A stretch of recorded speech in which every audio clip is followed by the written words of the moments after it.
ನಮಸ್ಕಾರ, ನೀವು ನೋಡ್ತಾ ಇದ್ದೀರಾ ಫ್ರೀಡಮ್ ಟಿವಿ. ನಾನು ಭೀಮೇಶ್ ಗೋದ. ವೀಕ್ಷಕರೇ, ಈ ಬಾರಿ ಸಂಭವಿಸಲಿರುವಂತಹ ಈ ವರ್ಷದ ಕೊನೆಯ ಮತ್ತು ಎರಡನೆಯ ಚಂದ್ರಗ್ರಹಣ ಏನಿದೆ, ಇದು ತುಂಬಾನೇ ವಿಶೇಷ ಅಂತ ಹೇಳಲಾಗ್ತಾ ಇದೆ. ಯಾಕಂದ್ರೆ ವೈದಿಕ ಜ್ಯೋತಿಷ್ಯ ಶಾಸ್ತ್ರದ ಪ್ರಕಾರ ಈ ವರ್ಷ ಪಿತೃಪಕ್ಷ ಸೆಪ್ಟೆಂಬರ್ 7ರಿಂದ ಪ್ರಾರಂಭ ಆಗುತ್ತೆ. ಈ ದಿನ ನ್ಯಾಯದಾನ ನೀಡುವ ಮತ್ತೆ ಕರ್ಮದಾನ ನೀಡುವಂತಹ ಶನಿ ದೇವರು ಏನಿದ್ದಾರೆ, ಅವರು ಸಂಚಾರವನ್ನ ಮಾಡ್ತಾರೆ ಅಂತ ಹೇಳಲಾಗ್ತಾ ಇದೆ. ಸುಮಾರು 50 ವರ್ಷಗಳ ನಂತರ ಶನಿ ದೇವರು ಪಿತೃಪಕ್ಷದಲ್ಲಿ ಸಂಚಾರವನ್ನ ಮಾಡ್ತಾ ಇದ್ದಾರೆ. ಅದಕ್ಕೆ ಇದು ತುಂಬಾ ವಿಶೇಷ ಅಂತ ಹೇಳಲಾಗ್ತಾ ಇದೆ. ಈ ಚಂದ್ರಗ್ರಹಣ ಏನಿದೆ, ಈ ಚಂದ್ರಗ್ರಹಣವು ಶನಿ ರಾಶಿಯಲ್ಲಿ ಸಂಭವಿಸ್ತಾ ಇದೆ ಈ ಬಾರಿ. ಆದ್ರಿಂದ ಕೆಲವು ರಾಶಿ ಚಕ್ರದ ಒಂದು ಚಿಹ್ನೆಗಳಿಗೆ ಅದೃಷ್ಟ ಇದೆ ಅಂತ ಹೇಳಲಾಗ್ತಾ ಇದೆ. ಸೆಪ್ಟೆಂಬರ್ 7ರ ಭಾನುವಾರ ರಾತ್ರಿ 9:58 ಸರಿಯಾಗಿ ಈ ಒಂದು ಚಂದ್ರಗ್ರಹಣ ಆರಂಭ ಆಗುತ್ತೆ. ಆರಂಭ ಆಗಿ ಸೆಪ್ಟೆಂಬರ್ 8ನೇ ತಾರೀಕು ರಾತ್ರಿ 1:26 ಮುಗಿಯುತ್ತೆ ಈ ಚಂದ್ರಗ್ರಹಣ. ಇನ್ನು ಜ್ಯೋತಿಷ್ಯ ಶಾಸ್ತ್ರದ ಪ್ರಕಾರ ಸೆಪ್ಟೆಂಬರ್ 7ರಿಂದ ಗೋಚರಿಸುವಂತಹ ಈ ಚಂದ್ರಗ್ರಹಣ ಏನಿದೆ, ಸಂಪೂರ್ಣವಾಗಿ ಕೆಂಪು ಬಣ್ಣದಲ್ಲಿ ಕಾಣ್ತಾನೆ ಚಂದ್ರಾವತ್ ಅಂತ ಹೇಳ್ತಾರೆ. ಇದನ್ನ ಬ್ಲಡ್ ಮೂನ್ ಅಂತ ಸಹ ಕರೀತಾರೆ. ಹಾಗಾದ್ರೆ ಈ ಬ್ಲಡ್ ಮೂನ್ ಅಂದ್ರೆ ಏನು, ಇದು ಯಾವ ತರ ಆಗುತ್ತೆ ಅಂತ ನೋಡ್ಬಿಡೋದಾದ್ರೆ ನೋಡಿ, ಈ ಸಂಪೂರ್ಣ ಒಂದು ಚಂದ್ರಗ್ರಹಣ ಏನಿದೆ 82 ನಿಮಿಷ ನಮ್ಗೆ ಕಾಣೋಕೆ ಸಿಗುತ್ತೆ. ಆ 82 ನಿಮಿಷಗಳ ಕಾಲ ಏನಾಗುತ್ತೆ ಅಂತಂದ್ರೆ ನಮಗೆ ಕೆಂಪು ಬಣ್ಣದಲ್ಲಿ, ಅಂದ್ರೆ ರಕ್ತ ಕೆಂಪು ಬಣ್ಣದಲ್ಲಿ ಚಂದ್ರ ಕಾಣ್ತಾ ಇರ್ತಾನೆ. ಇನ್ನು ಭೂಮಿಯು ಸೂರ್ಯ ಮತ್ತು ಚಂದ್ರನ ನಡುವೆ ನೇರವಾಗಿ ಹಾದು ಹೋದಾಗ ಈ ಒಂದು ವಿದ್ಯಮಾನ ಅಥವಾ ಚಂದ್ರಗ್ರಹಣ ಏನಿದೆ ಇದು ಸಂಭವಿಸುತ್ತೆ. ಇದು ಪೂರ್ತಿಯಾಗಿ ಅಂತಂದ್ರೆ 5 ಗಂಟೆ ಒಳಗೆ, ಅಂದ್ರೆ 5 ಗಂಟೆ ತನಕ ಇರುತ್ತೆ ಈ ಒಂದು ಚಂದ್ರಗ್ರಹಣ. ಅದರಲ್ಲಿ ನಾವು 82 ನಿಮಿಷ ಕೆಂಪು ಕಲರ್ ಅಲ್ಲಿ ನೋಡ್ತೀವಿ ಚಂದ್ರನ. ಈ ಸಮಯದಲ್ಲಿ ಭೂಮಿಯ ಒಂದು ನೆರಳು ಏನಿದೆ ಚಂದ್ರನ ಮೇಲೆ ನೇರವಾಗಿ ಬೀಳುತ್ತೆ. ಇದರಿಂದಾಗಿ ಚಂದ್ರನ ಒಂದು ಸಂಪೂರ್ಣ ಭಾಗ ಏನಿದೆ ಅದು ಕತ್ಲಲ್ಲಿ ಮುಳುಗಿ ಹೋಗ್ಬಿಡುತ್ತೆ. ಆ ಸಮಯದಲ್ಲಿ ಕೆಂಪು ಬಣ್ಣದಲ್ಲಿ ಕಾಣ್ತಾನೆ ಚಂದ್ರ. ಅದಕ್ಕಾಗಿಯೇ ಇದನ್ನ ಬ್ಲಡ್ ಮೂನ್ ಅಂತ ಕರೀತಾರೆ. ಇನ್ನು ಈ ಒಂದು ಚಂದ್ರ ಏನಿದ್ದಾನೆ, ಇದು ಚಂದ್ರ ಕೆಂಪು ಬಣ್ಣದಲ್ಲಿ ಕಾಣೋಕೆ ಒಂದು ಸೈನ್ಸ್ ಅಲ್ಲಿ ಕೂಡ ಒಂದು ಪದವನ್ನ ಹೇಳ್ತಾರೆ, ರೇಲಿ ಸ್ಕ್ಯಾಟರಿಂಗ್ ಅನ್ನುವಂತಹ ಒಂದು ಘಟನೆಯಿಂದ ಈ ಒಂದು ಚಂದ್ರಗ್ರಹಣ ಸಂಭವಿಸುತ್ತೆ ಅಂತ ಹೇಳ್ತಾರೆ ಸೈನ್ಸ್ ನ ಒಂದು ಪ್ರಕಾರ ನೋಡೋದಾದ್ರೆ. ಇನ್ನು ವರ್ಷದ ಕೊನೆಯ ಮತ್ತು ಎರಡನೇ ಚಂದ್ರಗ್ರಹಣ ಏನಾಗಿದೆ, ಇದು ಭಾರತದಲ್ಲಿ ಕೂಡ ಈ ಬಾರಿ ನೋಡೋಕೆ ಸಿಗುತ್ತೆ. ಈ ಒಂದು ಚಂದ್ರಗ್ರಹಣದ ಒಂದು ಸ್ಥಿತಿಯಲ್ಲಿ ಏನಾಗುತ್ತೆ, ಸೂತಕದ ಅವಧಿ ಅಂತ ಹೇಳಲಾಗುತ್ತೆ. ಆಗ ಸೂತಕದ ಅವಧಿ ಇರುತ್ತೆ.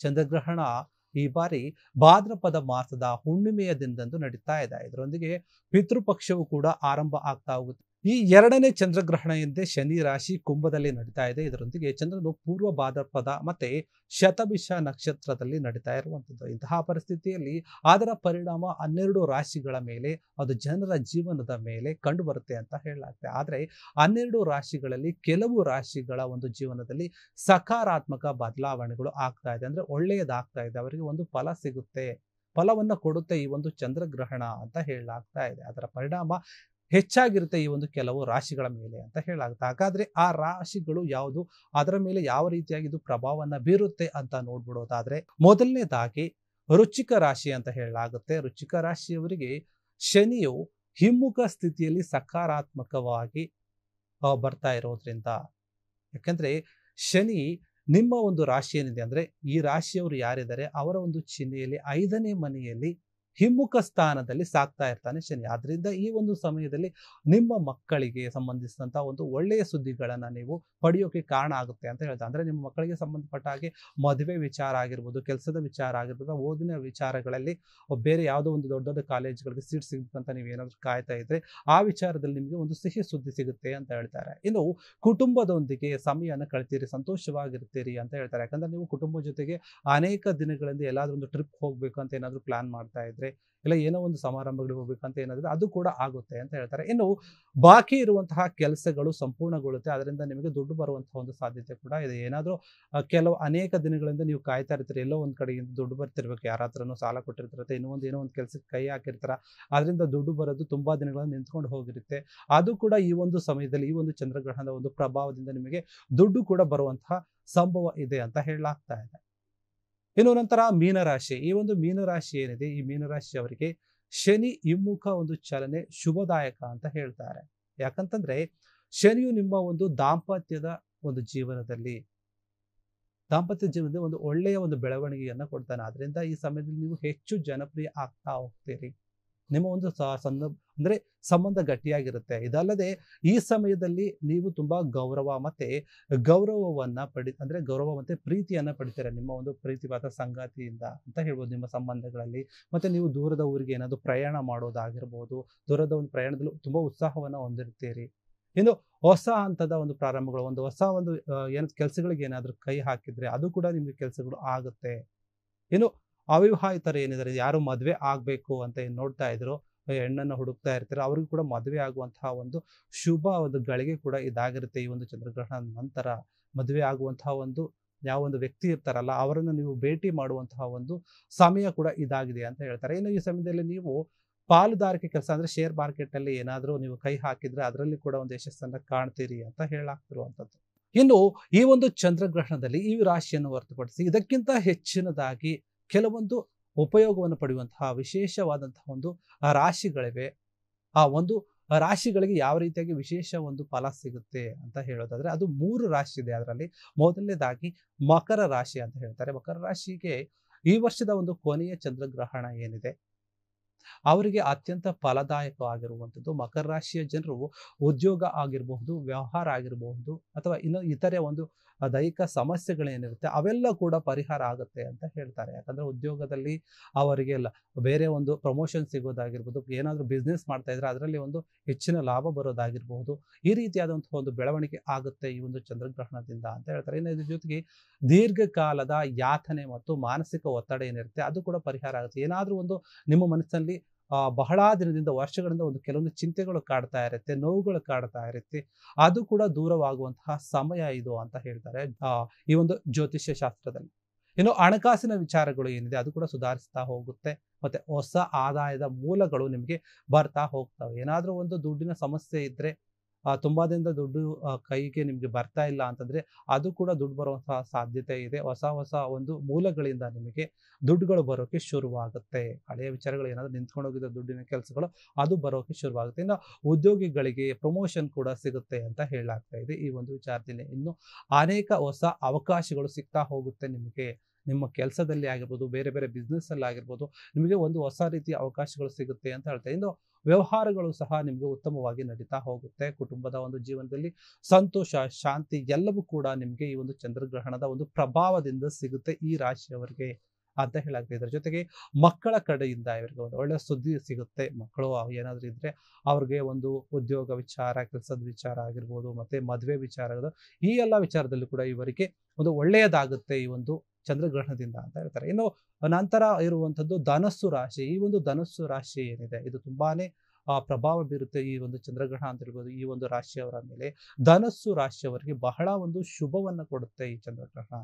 ಈ ಸಮಯದಲ್ಲಿ ಅನೇಕ ಆಸೆಗಳು ಈಡೇರುತ್ತೆ. ಏನು ಇವರು ಮನಸ್ಸಿನಲ್ಲಿ ತುಂಬಾ ಆಸೆಗಳನ್ನ ಅನ್ಕೊಳ್ತಾ ಇರ್ತಾರೆ. ಅನೇಕ ವರ್ಷಗಳಿಂದ ನನಗೆ ಈ ತರ ಇದಾಗಬೇಕು, ಈ ತರ ಆಗಿದ್ರೆ ಚೆನ್ನಾಗಿತ್ತಂತ ಯೋಚನೆಗಳನ್ನ ಮಾಡ್ತಾ ಇರ್ತಾರೆ. ಆ ಯೋಚನೆಗೆ ಎಲ್ಲವೂ ಕೂಡ ಉತ್ತರ ಸಿಕ್ಕಂತೆ ಈ ಒಂದು ಚಂದ್ರಗ್ರಹಣದ ಪ್ರಭಾವ ಇವ್ರ ಮೇಲೆ ಬೀರುತ್ತೆ ಅಂತಾನೆ ಹೇಳ್ಬೋದು. ವೃತ್ತಿ ಜೀವನದಲ್ಲಿ ಒಂದು ಹೊಸದಾಗಿ ಅಥವಾ ಎತ್ತರದ ಸಾಧನೆಯನ್ನ ಮಾಡ್ತಾರೆ, ಎತ್ತರಕ್ಕೆ ಬೆಳಿತಾರೆ, ಅನೇಕ ಅವಕಾಶಗಳು ಇವರಿಗೆ ಸಿಗ್ತಾ ಹೋಗುತ್ತೆ ಅಂತ ಹೇಳ್ತಾರೆ ಜ್ಯೋತಿಷ್ಯ ಒಂದು ಶಾಸ್ತ್ರದಲ್ಲಿ. ಯಾಕಂತಂದ್ರೆ ಇವರು ಇಷ್ಟು ದಿನ ಏನು ಕಷ್ಟಗಳನ್ನು ಪಟ್ಟು ಕೆಲಸವನ್ನ ಮಾಡಿರ್ತಾರೆ, ಅವಕಾಶಕ್ಕಾಗಿ ಕಾಯ್ತಾ ಇರ್ತಾರೆ, ಆ ಅವಕಾಶಗಳು ಇವರಿಗೆ ಸರಿಯಾಗಿ ಬರುತ್ತೆ ಅಂತ ಹೇಳ್ಬೋದು. ಇದರೊಂದಿಗೆ ನೀವೇನಾದ್ರೂ ಒಂದು ವ್ಯವಹಾರ ಕ್ಷೇತ್ರದಲ್ಲಿ ಏನಾದ್ರೂ ಕೈ ಹಾಕಿದ್ರೆ ಅದರಿಂದ ಕೂಡ ನಿಮ್ಗೆ ಅದೃಷ್ಟ ಒಲಿಯುತ್ತೆ, ಅದರಲ್ಲಿ ನೀವು ಪ್ರಗತಿಯನ್ನ ಸಾಧಿಸ್ತೀರಿ.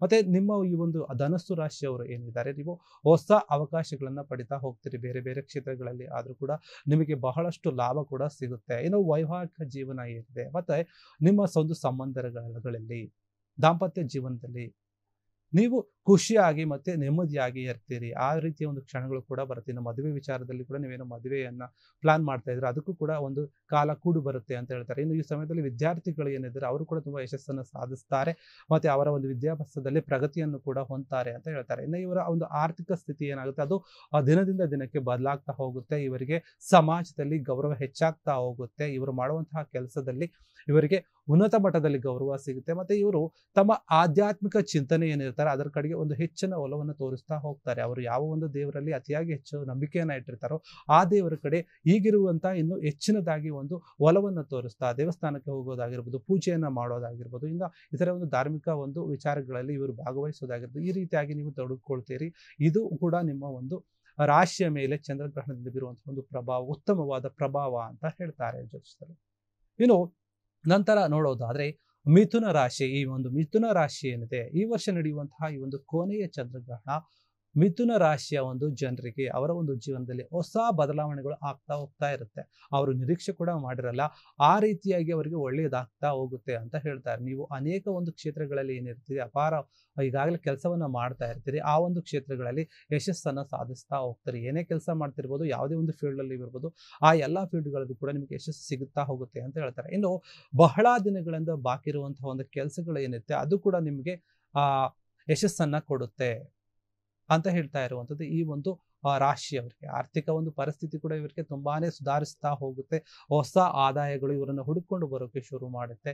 ಬೇರೆ ಬೇರೆ ಮೂಲಗಳಿಂದ ಅವರು ಊಹೆ ಮಾಡೋಕ್ಕಾಗಿರಲ್ಲ ಅಥವಾ ಮರೆತು ಬಿಟ್ಟಿರ್ತಾರೆ ಕೆಲವೊಬ್ಬರಿಗೆ ದುಡ್ಡನ್ನು ಕೊಟ್ಟು, ಆ ರೀತಿಯ ದುಡ್ಡುಗಳು ಕೂಡ ನಿಮಗೆ ವಾಪಸ್ ಬರುವಂತಹ ಒಂದು ಸಂಭವ ಇದೆ ಅಂತ ಹೇಳ್ತಾರೆ. ಇನ್ನು ಒಳ್ಳೆಯ ಸುದ್ದಿ ಇವರಿಗೆ ಸಿಗ್ತಾನೆ ಹೋಗ್ತಾ ಇರುತ್ತೆ. ಯಾವುದೋ ಒಂದು ವಿಚಾರಗಳಲ್ಲಿ ಏನೇ ಕೈ ಹಾಕಿದ್ರು ಕೂಡ ಇವರಿಗೆ ಯಶಸ್ಸು ಬರ್ತಾನೆ ಇರುತ್ತೆ. ಮತ್ತೆ ಇವರ ಒಂದು ಕುಟುಂಬ ಕುಟುಂಬ ಆಗಿರೋದು ಅಥವಾ ಸ್ನೇಹಿತರ ಏನಿರ್ಬೋದು ಆ ಒಂದು ಭಾಗದಲ್ಲಿ ಸಂಪೂರ್ಣ ಬೆಂಬಲ ಸಿಗ್ತಾ ಹೋಗುತ್ತೆ. ಇವರು ಯಾವುದೇ ಒಂದು ಕೆಲಸ ಮಾಡಿದ್ರು ಕೂಡ ಅವರ ಸ್ನೇಹಿತರು ಅವರ ಕುಟುಂಬದವರು ಹೌದು ನಿನ್ನ ಕೈಯಿಂದ ಈ ಒಂದು ಕೆಲಸ ಮಾಡೋಕ್ಕಾಗುತ್ತೆ, ನೀನು ಮಾಡು, ನಿನ್ನ ಹಿಂದೆ ನಾವಿದ್ವಿ, ನಾವು ನಿಮಗೆ ಸಪೋರ್ಟ್ ಮಾಡ್ತೀವಿ ಅನ್ನೋ ರೀತಿಯಲ್ಲಿ ಮಾತಾಡ್ತಾ ಹೋಗ್ತಾರೆ. ಅದು ಕೂಡ ನಿಮ್ಮ ಒಂದು ಕೆಲಸದಲ್ಲಿ ಯಶಸ್ಸು ಸಿಗೋಕೆ ಕಾರಣ ಆಗ್ತಾ ಹೋಗುತ್ತೆ. ಇನ್ನು ಇವರು ನೀವೇನೋ ಒಂದು ಗುರಿಯನ್ನು ಇಟ್ಟುಕೊಂಡಿರ್ತಾರೆ, ಆ ಗುರಿಯನ್ನು ಸಾಧಿಸುವಲ್ಲಿ ನೀವು ಯಶಸ್ವಿ ಆಗ್ತಾ ಹೋಗ್ತೀರಾ. ಈ ಸಮಯದಲ್ಲಿ ನೀವು ಏನಾದರೂ ಉದ್ಯಮಿಗಳು ಆಗಿದ್ರೆ ನಿಮಗೆ ವಿಶೇಷವಾದಂಥ ಒಂದು ಯೋಜನೆಗಳು ಪ್ರಯೋಜನಗಳು ಸಿಗ್ತಾ ಹೋಗುತ್ತೆ. ಈ ರೀತಿಯಾಗಿ ಈ ಒಂದು ಚಂದ್ರಗ್ರಹಣ ಉತ್ತಮವಾದ ಲಾಭಗಳನ್ನು ನಿಮಗೆ ನೀಡ್ತಾ ಹೋಗುತ್ತೆ. ಯಾರಾದರೂ ಉದ್ಯೋಗವನ್ನು ಮಾಡ್ತಾ ಇದ್ರೆ ಅವರಿಗೂ ಕೂಡ ಅದರಲ್ಲಿ ಕೂಡ ಪ್ರಮೋಷನ್ ಸಿಗುವಂತಹ ಒಂದು ಸಾಧ್ಯತೆ ಇದೆ.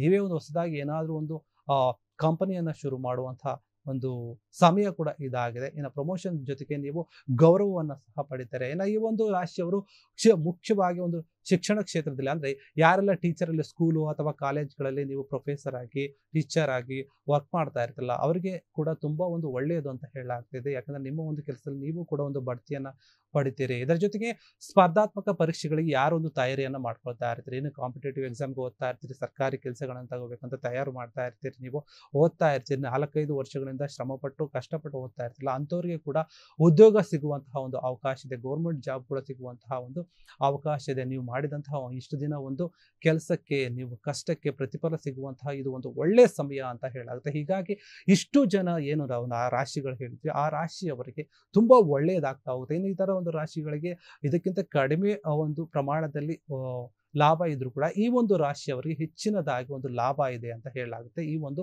ಚಂದ್ರಗ್ರಹಣದಿಂದ. ಇನ್ನು 2025ರ ಈ ಒಂದು ಕೊನೆಯ ಚಂದ್ರಗ್ರಹಣ ಏನಿದೆ ಇದು ವಿಶ್ವದ ಅಲ್ಲಿರುವಂತಹ ಒಂದು ಜನಸಂಖ್ಯೆ ಏನಿದೆ ಅದರಲ್ಲಿ 77% ಜನರಿಗೆ ಕಾಣೋಕೆ ಸಿಗುತ್ತೆ.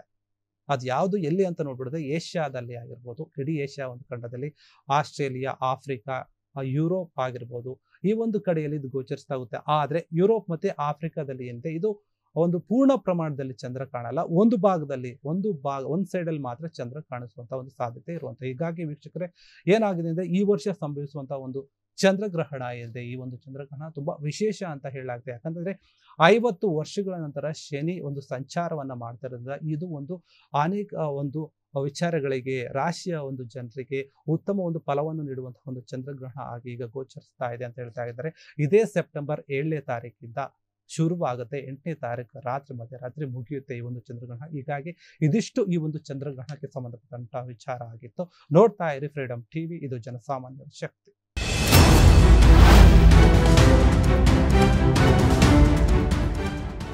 ಕ್ಷಣ ಕ್ಷಣದ ಸುದ್ದಿಗಳಿಗಾಗಿ ಫ್ರೀಡಮ್ ಟಿವಿ ಸಬ್ಸ್ಕ್ರೈಬ್ ಮಾಡಿ, ಲೈಕ್ ಮಾಡಿ ಹಾಗೂ ಫಾಲೋ ಮಾಡಿ. ಹೊಸ ಸುದ್ದಿಗಳ ನೋಟಿಫಿಕೇಶನ್ಗಾಗಿ ಬೆಲ್ ಐಕಾನ್ ಮೇಲೆ ಕ್ಲಿಕ್ ಮಾಡಿ.